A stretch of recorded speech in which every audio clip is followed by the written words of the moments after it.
शिवरात्रि के इस महापावन पर्व पे कुछ मैं अपने विचार प्रस्तुत कर रहा हूँ। ऐसा पुष्प जो कभी न मुरझाए, उस पुष्प को शिवत्व कहते हैं। सुख और दुख ये बाह्य दो प्रवृत्तियाँ हैं, लेकिन निज स्वभाव जो होता है वह एक सतत प्रक्रिया है। यदि अपने स्वभाव को सुख दुख की बाह्य वृत्तियों के साथ जोड़ा जाए और उनको निज स्वभाव का हिस्सा बनाया जाए तो व्यक्ति क्षीण होने लगता है, धीरे धीरे नष्ट होने लगता है। उदाहरण के लिए, जैसे कोई भी व्यक्ति कितना ही देर तक क्रोध करे, बहुत क्रोध करे, कर सकता है, लेकिन एक समय ऐसा आता है कि क्रोध उसे छोड़ना पड़ता है और निश्चित रूप से छोड़ना पड़ता है। कारण कि क्रोध हमारा अर्थात आपका हमारा कोई निज स्वभाव का हिस्सा नहीं था और ना ही है, लेकिन हम समझते हैं अज्ञानतावश कि ये हमारा क्रोध हमारे ऊपर जो प्रभाव डाल रहा है यही सब कुछ है, और उसी में सब बातें गड़बड़ होने लगती हैं। लेकिन जीवन की जो भी अनोखी घटनाएं होती हैं उनको प्राप्त किया जाता है, उपलब्ध किया जाता है। जीवन में ऐसी ही घटना का नाम शिवत्व भी बताया गया है। तो अभी जैसा बतलाया आपको कि क्रोध हमारा स्वभाव नहीं है, न ही हमारे निज स्वभाव का हिस्सा होता है और न ही कभी था, न कभी रहेगा।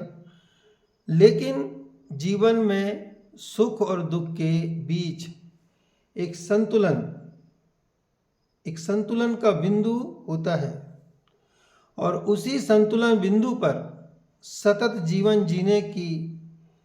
जीवन जीने से शिवत्व की प्राप्ति होती है व्यक्ति को, और निश्चित रूप से होती है। जीवन की जो भी अनोखी घटनाएं होती हैं उनको प्राप्त किया जा सकता है और उन्हीं को प्राप्त किया जाता है और उनको उपलब्ध किया जाता है। जीवन में ऐसे ही घटना का नाम शिवत्व बताया गया है। जन्म से लेकर मृत्यु तक हर क्षण सुख और दुख के मध्य व्यक्ति डोलते रहता है। और यह जानते हुए भी कि यह उसके जीवन का सतत हिस्सा नहीं है, फिर भी मनुष्य उसी में खो जाता है, जानते हुए भी खो जाता है और शिव तत्व को प्राप्त करने का समय नष्ट कर देता है। कई बार लोग सोचते हैं कि अगली शिवरात्रि में हम करेंगे साधना, फिर अगली शिवरात्रि में साधना करेंगे, अब तीर्थ को जाएंगे, अब सत्संग को जाएंगे, लेकिन ये विचारते विचारते जीवन चला जाता है और फिर ये कहना पड़ता है कि अब वक्त की बात है, जब वक्त ही ना रहा वक्त को जानने के लिए। ऐसा अवसर जीवन में आए, इसके पूर्व आज शिवरात्रि के इस महापर्व में हम आप सब मिलके अपनी साधना पद्धति के अनुसार वैदिक रीति नीति परंपरा शास्त्रों के अनुसार गुरुजनों के सानिध्य में जो साधना पद्धति आपकी अंतरंगता से आपको जो स्वीकार हो और जो वास्तविक हो उसे अपनाएं और भगवान के नाम का जप करें। कलयुग केवल नाम आधारा,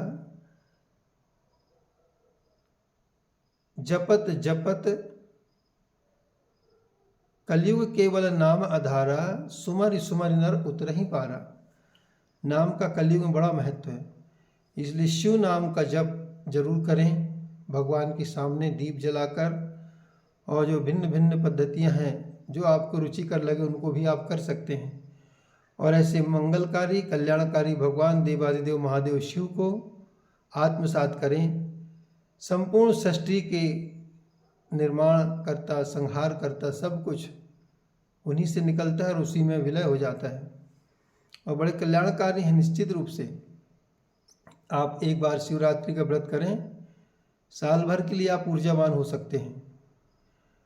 और इन्हीं शब्दों के साथ में आपसे सभी से मैं कामना करता हूँ कि इस बार की शिवरात्रि में आपके जीवन में नए नए चमत्कार होंगे और निश्चित रूप से होंगे। हर हर महादेव।